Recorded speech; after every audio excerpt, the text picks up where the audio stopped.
Фазылова Гүлжан Жолдасбекқызы Мұхтар Әуезов атындағы Оңтүстік Қазақстан мемлекеттік университетінің оқытушылары Ұлы Абайдың тұлғасын Әуезовтың көзімен таниды. Абай жол роман эпопеясы атты челленджді бастаймыз.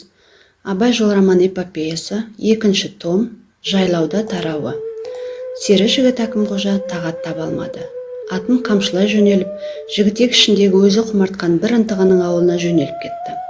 Құмартқан бір қызың жеңгесіне былтыр ғана бір айғыр қысырақ беріпті деп, сал серлік атағы шыққан жігіт масы Әкімқожа осы еді. Ол 2-3 жолдасын ертіп алып, Керімбала мен Оралбайларды оңаша тастап кетті. Сол кеште, түстей таза тұнық кеште, ән ырғатып келе жатып, жарығай алдынан туып, біріне-бірінің үнін ғана қоспай, жас жарастық нұрында балқытып қосқан шақта, Керімбаланы үнсіз, тілсіз, асық жалынмен кеп Оралбай құшақтады. Өмірі көп жанға жауап, жалын атпаған Керімбала бұл сәтте Оралбайдың мойнына өзінің әжімсіз ақ саусақ білегін артты да, соншалық ыстық ернімен өзгеше жабыса сүйді. Сол кеште, жарық айлы сұрқұмар кеште, Мырзағұл мен өзге жолдастарын ілгері жіберіп, Әмір мен Үмітей ат үстінде жүре алмай ілбіп қалды. Аталас жақын бұл екеуіне бұйырылмаған жалын жанады. Тыйым салған тағдыр салмағының астында қатар келе жатқан екеуі біріне-бірі ашыла алмай, іштерін толық тани алмай үздігеді.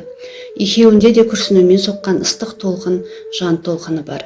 Жігіт қуатын алған, тынысын буған, бар сүлдерін әкеткен осы құдірет салмағы әннен ғана көмегін алғандай. Екеуі де өздерінен бұрын өткен құмар, құштар жандардың әндерін соншалық жібек талдай жіңішке сырға жеткізіп, ерекше нақыстап айтады. Кешкі лебіздерін қосылумен қатар ат үстінде иықтары тіресіп келеді.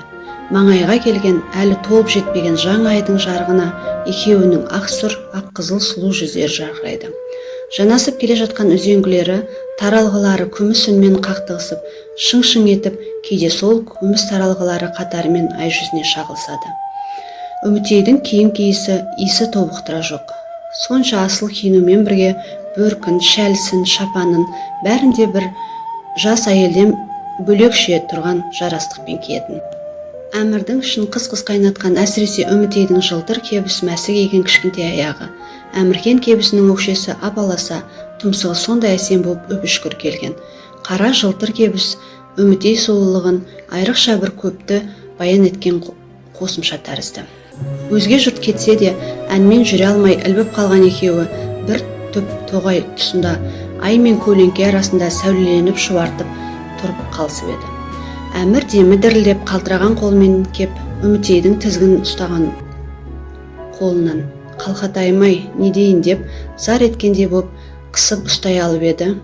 Үмітейдің жүзіне ду етіп ыстық қан ойнап шықты да тез ғана ес жиып, қой сәулем деп азғантай дәмелендіргендей іркіліп қалды.